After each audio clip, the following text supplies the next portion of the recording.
अस्सलाम वालेकुम वरहमतुल्लाह। दोस्तों, उम्मीद है आप खैरियत से होंगे।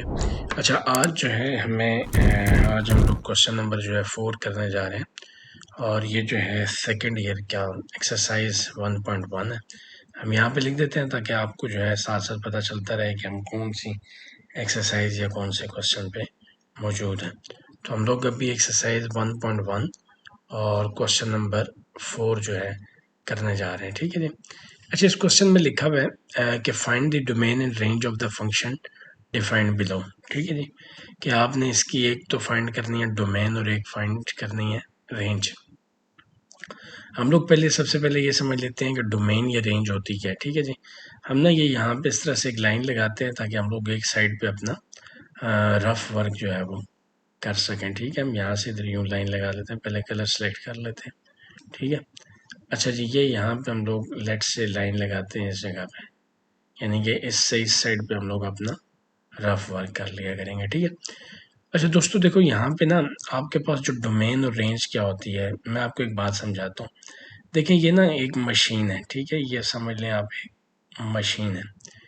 इस जगह पे जैसे मिसाल के तौर पे, और ये एक ये है। ठीक है, आपने कभी रोटी वाली मशीन देखी होगी, मतलब कि जो बड़ी बड़ी मशीनें होती हैं जिसमें यहाँ पे जो है वो आप रखते हैं, आटा रखते हैं इस जगह पे, और इधर से आपको जो है वो मिल जाती है। मतलब ये आपने आटा रखा, इस जगह से आपको क्या मिल गई, रोटी मिल जाती है। इसका मतलब है कि आप जब एक चीज़ आप इनपुट देते हैं, ठीक है, और दूसरी चीज़ जो है वो आपको क्या मिलती है, आउटपुट मिलती है। ठीक है। अच्छा, इनपुट आपने फॉर एग्जांपल यहाँ पे दिया आटा, ठीक है, और जो है आपको आउटपुट जो है वो मिली रोटी। इसका मतलब ये हुआ कि ये जो है ना, ये वाली, ये आपके पास एक चीज़ इनपुट होती है और दूसरी कौन सी होती है, आउटपुट। ठीक है, तो अभी जैसे मिसाल के तौर पे एफ ऑफ एक्स एक फंक्शन होता है। ठीक है, इस एफ ऑफ एक्स में जब हम एक्स की जो वैल्यू पुट करते हैं ना, वो इनपुट होती है, और जो हमें वाई की वैल्यू मिलती है वो क्या होती है, आउटपुट। जैसे आपने कभी देखा होगा फंक्शन हो अगर Y is equal to 4x। ठीक है, तो इसमें x की वैल्यू इनपुट है और जो इसको मल्टीप्लाई करके आंसर आएगा वो y क्या है, आउटपुट। तो इसका मतलब है जो इनपुट होती है ना, इनपुट, इसको हम कहते हैं ये डोमेन है। ये जो आपके पास इनपुट है इसका मतलब क्या है, ये डोमेन है, और जो आउटपुट है इसका मतलब क्या है, ये क्या है, रेंज है। ठीक है जी, तो इसको हम लोग कहते हैं डोमेन और रेंज। हमने ना इनकी इनपुट और आउटपुट फाइंड करनी है, यानी डोमेन और रेंज फाइंड करनी है। ठीक है, तो हम अभी देखते हैं कि डोमेन और रेंज कैसे हम फाइंड कर सकते हैं। अच्छा चलें जी, हम लोग क्वेश्चन की तरफ बढ़ते हैं। अब पहला जो क्वेश्चन है वो g of x is equal to, आपके पास जो गिवन है वो है 2x माइनस क्या है, 5।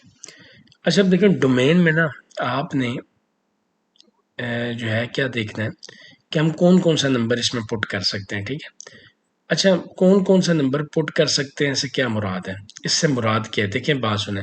3 आंसर आपके पास कभी नहीं आने चाहिए, यानी आपने ऐसा आंसर, ऐसी वैल्यू नहीं डालनी जिससे मतलब 3 किस्म के आंसर आ जाएं। मतलब मिसाल के तौर पे कभी भी जो आंसर है वो आपका इन्फिनिटी ना आए।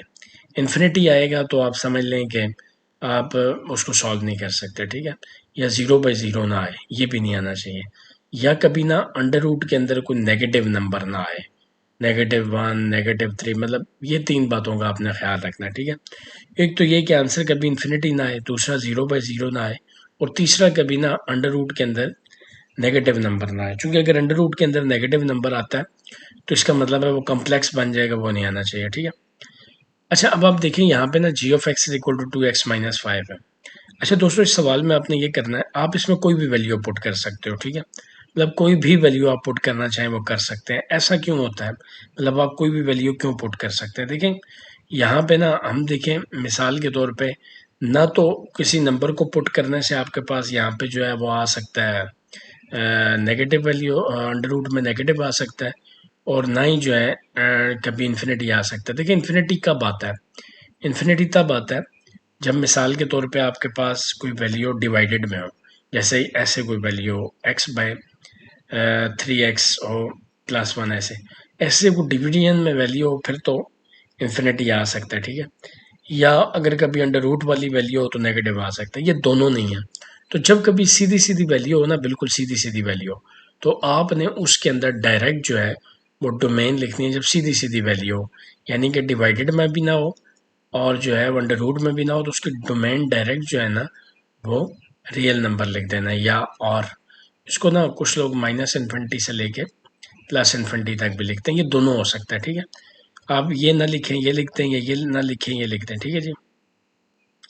अच्छा, फिर रेंज क्या होती है? रेंज ना ऐसे नंबर्स की वो भी जो है माइनस इन्फिनिटी से प्लस इन्फिनिटी होती है, या आप लिख सकते हैं रियल नंबर। ठीक है, क्योंकि लाजमी बात है जब आप सारे रियल नंबर पुट कर सकते हैं तो इसका आंसर कुछ भी आ सकता है। ठीक है, 1 2 3 पॉइंट में कुछ आंसर भी आ सकता है।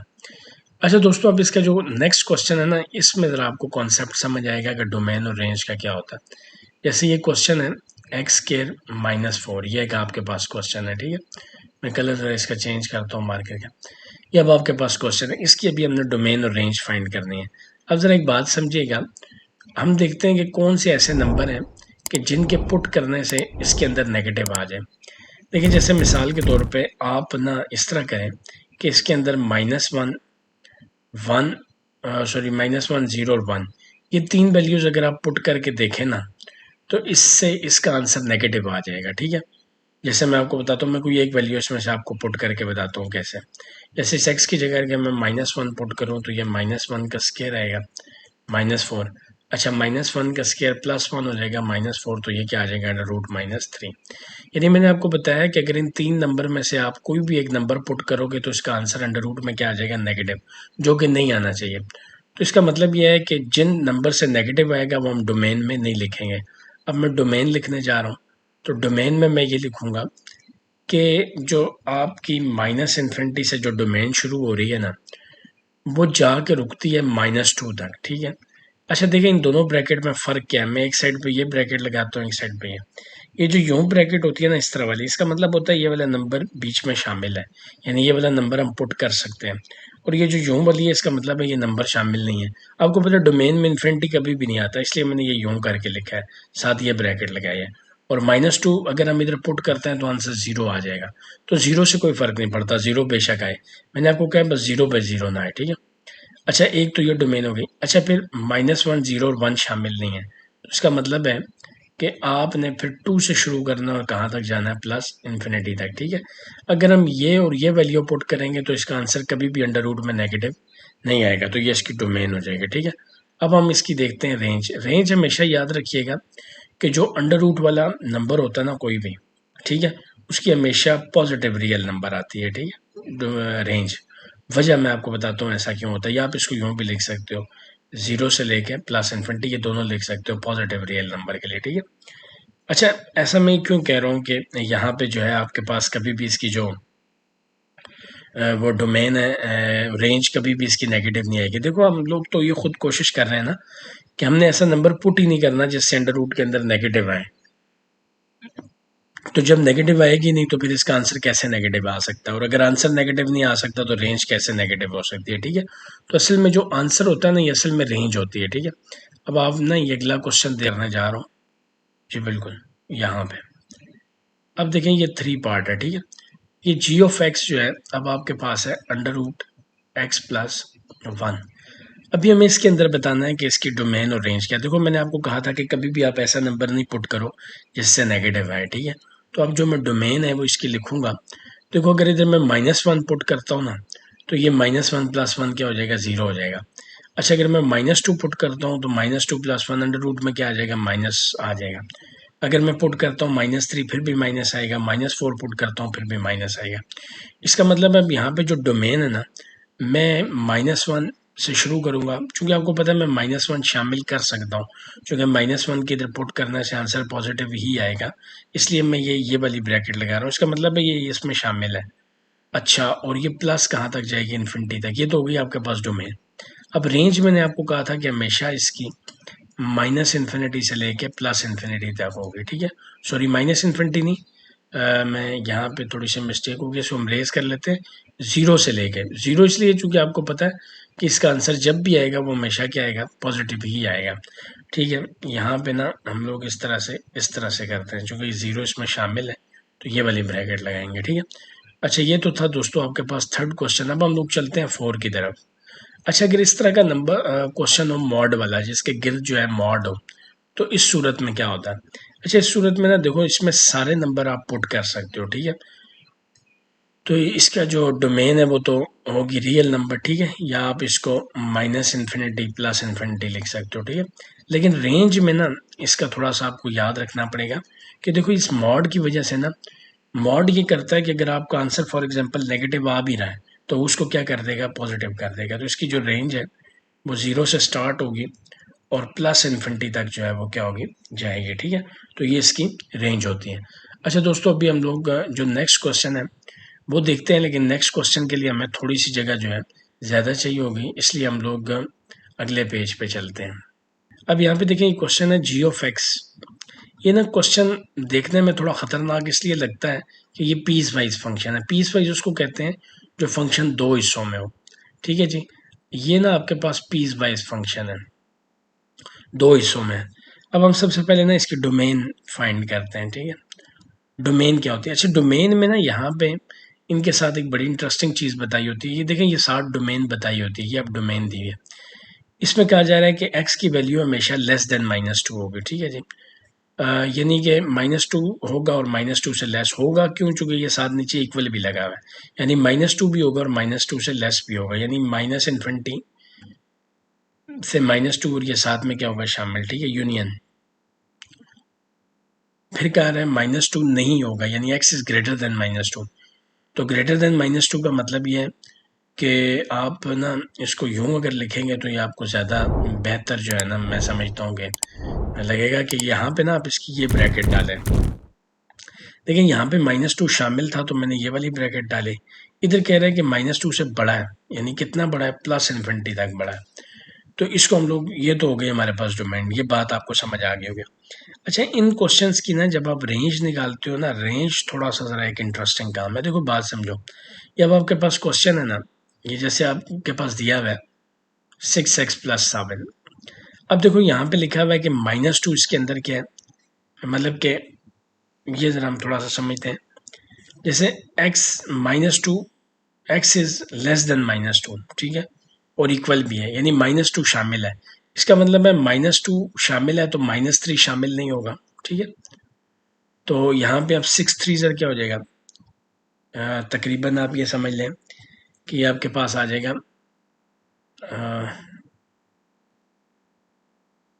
6 3 सर -18 प्लस क्या हो जाएगा 7, तो ये माइनस क्या आ जाएगा 11।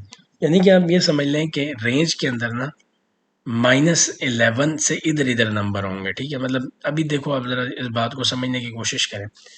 यहाँ पे ना देखें, अब ये कहा जा रहा है x इज लेस देन -2 है, तो आप यहाँ पे आप ये समझ लो कि आपके पास, आप अगर यहाँ पे -2 पुट करें ना, इसको हम थोड़ा रेज करते हैं, हम थोड़ा इसको सही करके ज़रा समझने की कोशिश करते हैं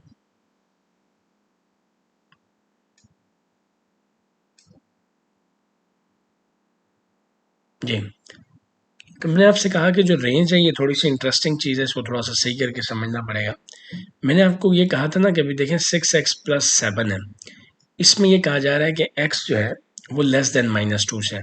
अच्छा, -2 से जो छोटे नंबर होते हैं ना, जैसे ये देखिए आपके पास एक नंबर है -2, फिर होगा जो है -3, फिर ये होगा माइनस जो है वो 3 के बाद क्या होगा, -4।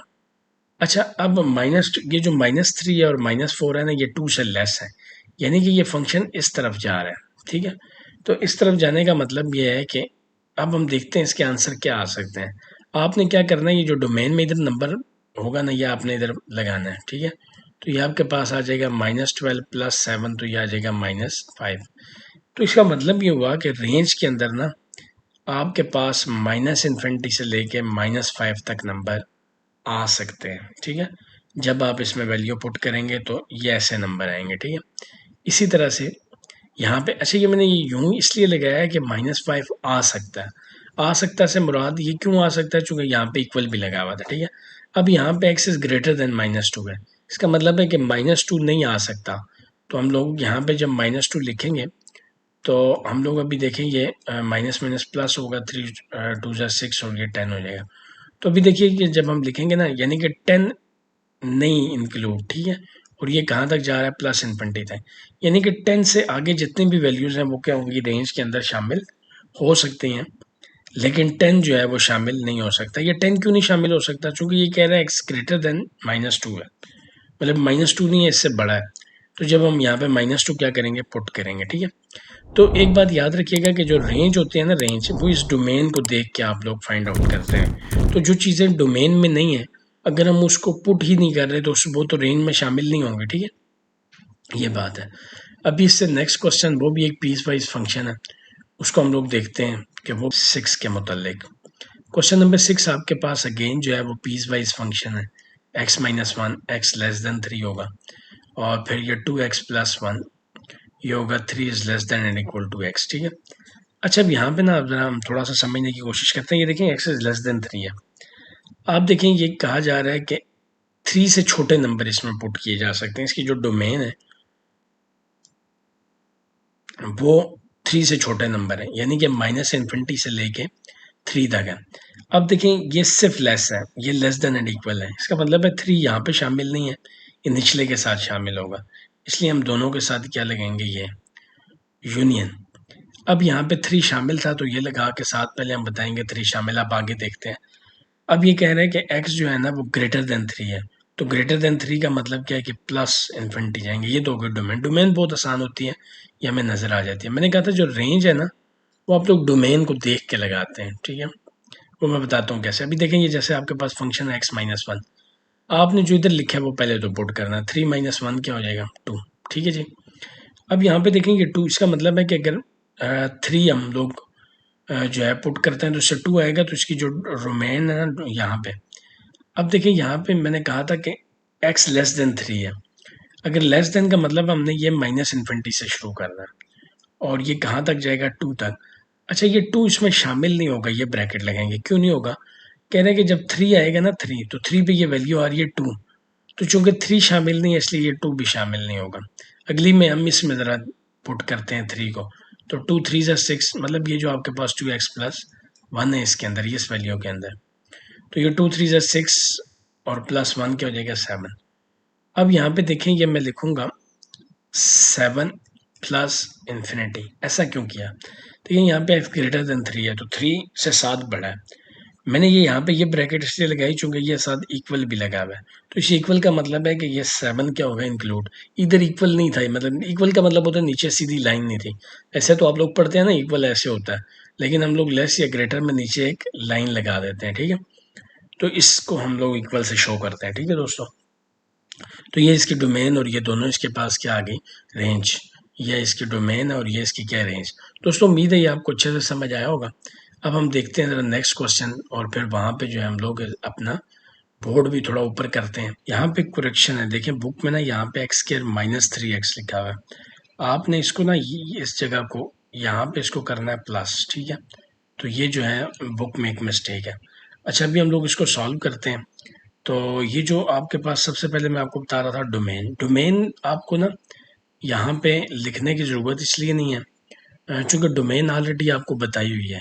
इसमें डोमेन ना बहुत वाज़ेह तौर पे आपको बताई हुई है कि तमाम रियल नंबर हैं, एक्सेप्ट जो है ना वो -1 शामिल नहीं है, बाकी तमाम रियल नंबर है, ठीक है। अच्छा दोस्तों, जब हम रेंज फाइंड करते हैं, रेंज मैंने आपको बताया था हमेशा थोड़ा डिफ़िकल्ट होता है। रेंज के लिए ना आपको x² +3x +2 को क्या करना पड़ेगा, पहले सॉल्व करना पड़ेगा, ठीक है। मतलब कि सबसे पहले आपको देखना पड़ेगा कि -1 के पुट करने से कौन सा नंबर आता है जो रेंज में शामिल नहीं होगा, ठीक है। तो अगर हम डायरेक्ट पुट करेंगे तो आपको पता है ये इन्फिनिटी हो जाएगा, पता नहीं चलेगा। तो अगर हम देखते हैं कहीं पे कटिंग होती है तो पहले कटिंग कर लेते हैं, x² +2x +2 हो जाएगा, बराबर क्या हो जाएगा, x+1। तो ये आपके पास जी आ जाएगा, यहाँ से x कॉमन लेंगे तो x+2 आ जाएगा, इधर से प्लस कॉमन लेंगे तो x+2 डिवाइडेड बाय क्या हो जाएगा, x+1। अभी हम ज़रा यहाँ पे इसको ले जाते हैं, इसके बाद जो स्टेप आएगा वो आएगा जी x+2 आ जाएगा और साथ में x+1, और ये नीचे वाला क्या आएगा, x+1।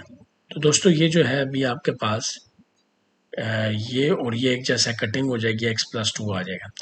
अब ये जो है ना आपके पास value x is not equal to -1, वो यहाँ पे अगर आप पुट करेंगे तो आपको पता चलेगा कि इसका आंसर 1 आ रहा है। इसका मतलब ये हुआ कि रेंज के अंदर आपके पास सारे नंबर्स आएंगे, लेकिन जो है रेंज में एक नंबर नहीं आएगा जो कि आपके पास क्या है 1। ठीक है, तो इस तरह से हम लोग इसको सॉल्व करते हैं। तो ये आप लोग करेक्शन काइंडली कर लीजिएगा। उसके बाद नेक्स्ट देखें कि हम लोग जो है क्या कर रहे हैं।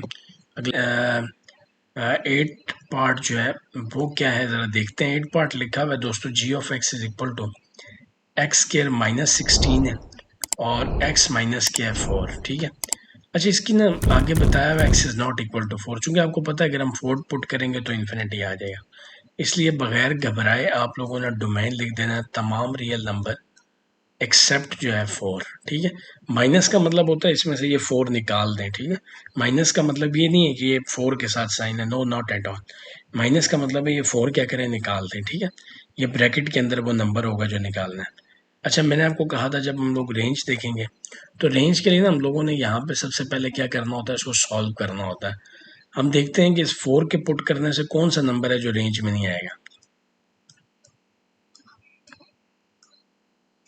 ये भी आप देखें एक्स स्क्वायर -16 है, तो आप इसको x+4 और x-4 लिख सकते हैं। ठीक है, यहाँ पे भी ऐसा ही होगा, ये x-4 है तो ये और ये कटेगा, तो आपके पास क्या आ जाएगा x+4। अभी ये वाला 4 ना इस जगह पे पुट करते हैं, ये यहाँ पे यूं करके इस 4 को क्या करते हैं, पुट करते हैं, तो ये 4 + 4 क्या आ जाएगा 8। तो इसका मतलब है कि रेंज में सारे नंबर मौजूद होंगे लेकिन क्या नहीं होगा, 8 मौजूद नहीं होगा।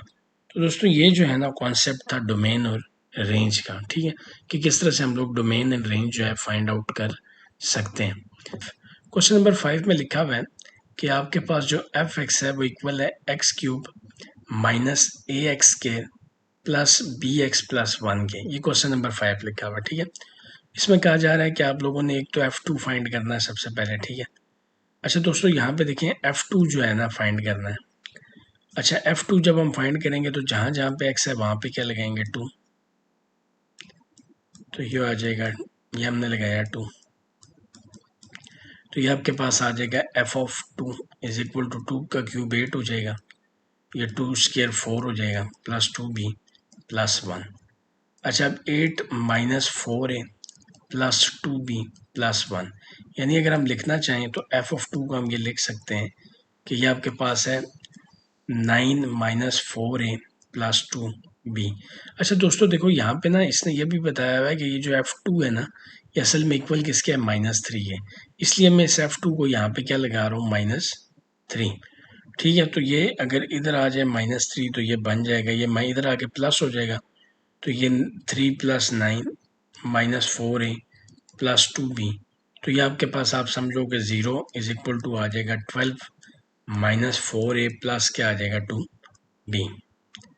अच्छा दोस्तों अब इसी का ना अब आगे ये क्या अब कह रहा है f-1 फाइंड करें, यानी क्वेश्चन यही है, यानी कि आपके पास जो क्वेश्चन है वो है f(x) is equal to x³ - ax² plus bx plus 1। इसी के अंदर ना अब आपने क्या पुट करना है, -1।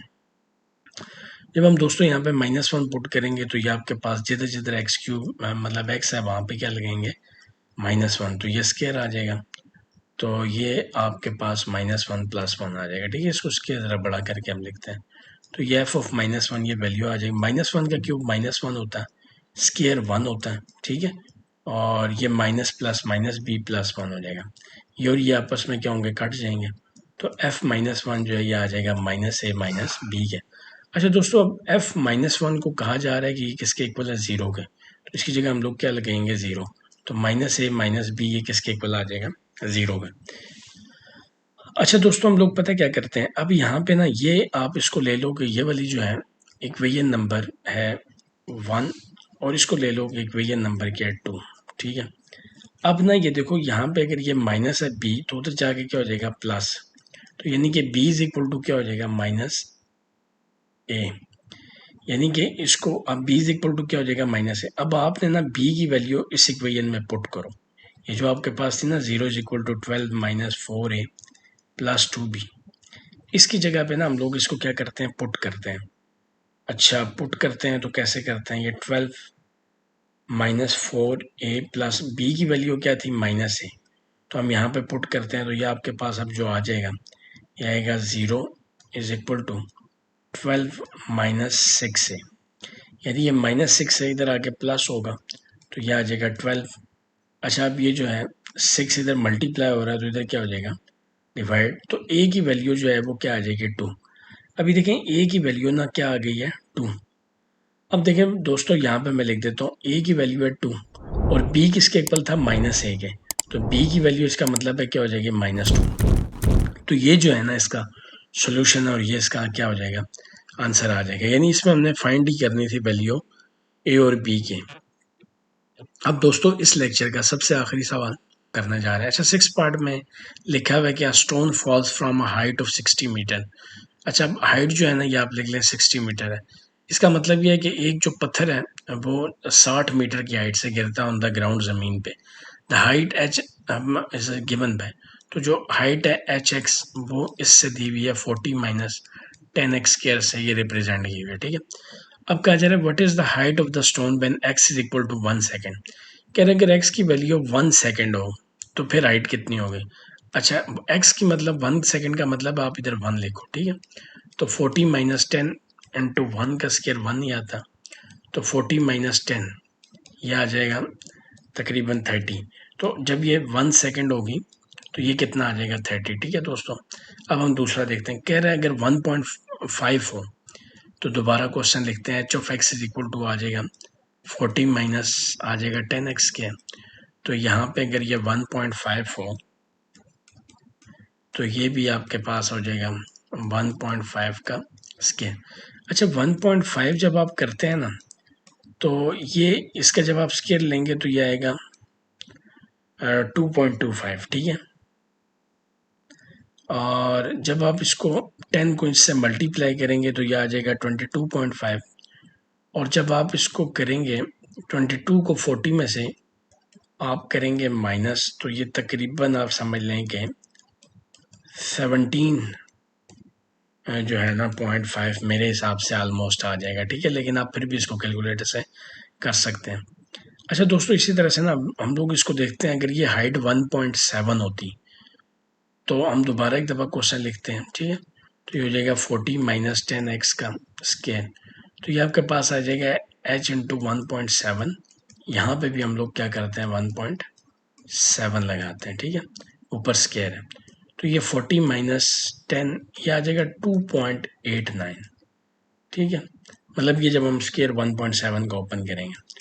अच्छा, अभी आपके पास वैल्यू है, ये आ जाएगी जब 10 से मल्टीप्लाई होगा तो 28.9 आ जाएगी। इसका मतलब है कि ये तकरीबन ना आप समझ लो कि ये बन रही है ना 29, तो आप समझ लें कि हाँ तकरीबन 11 ना ऑलमोस्ट बच जाएगा मेरे हिसाब से, 11.1 लेट से कर लें, ठीक है। तो ये बात है यहाँ पे। अच्छा, अब लिखा हुआ है when does stone strikes the ground, जब स्टोन जो है ज़मीन को हिट करेगा तो फिर क्या होएगा। यहाँ पे ना हम थोड़ा सा इसको यूं कर लेते हैं ताकि इस तरह से ही हम इसको यहाँ पे सॉल्व कर लेते हैं, ठीक है। अच्छा देखिए, जब ज़मीन के साथ टकराएगा तो क्या होगा। अभी देखिए ये जो क्वेश्चन है ना एच ऑफ एक्स, ये आपके पास है 40 माइनस 10x किया था, ठीक है। जब ज़मीन पे गिरती है ना चीज़ तो हाइट 0 हो जाती है, ये h की जगह 0 हो जाएगा, ठीक है। तो ये 40 माइनस क्या हुआ 10x का स्क्वायर, तो हाइट इसका मतलब हो गई 0। तो ये 40 माइनस क्या आ गया 10x का स्क्वायर। अब ये 10x स्क्वायर इधर माइनस है तो इधर जाके क्या होगा प्लस, तो ये आ जाएगा 40। अच्छा, अब 10 को ना दोनों साइड पे हम करते हैं डिवाइड, तो इसका मतलब है कि x square is equal to क्या आ जाएगा, 10 4 ज़र 40 है तो ये 4 आ जाएगा। यानी कि एक्स इज इक्वल टू क्या होगा, +-2। अब जो हाइट मतलब कि जो एक्स है ना टाइम, वो नेगेटिव में तो होता नहीं है, पॉजिटिव में होता है। तो इसलिए हम लोग इसको लिखेंगे कि जो एक्स की वैल्यू है वो क्या होगी, +2। तो दोस्तों ये आज का हमारा लेक्चर था, उम्मीद है आपको ये सही तरह से समझ आया होगा।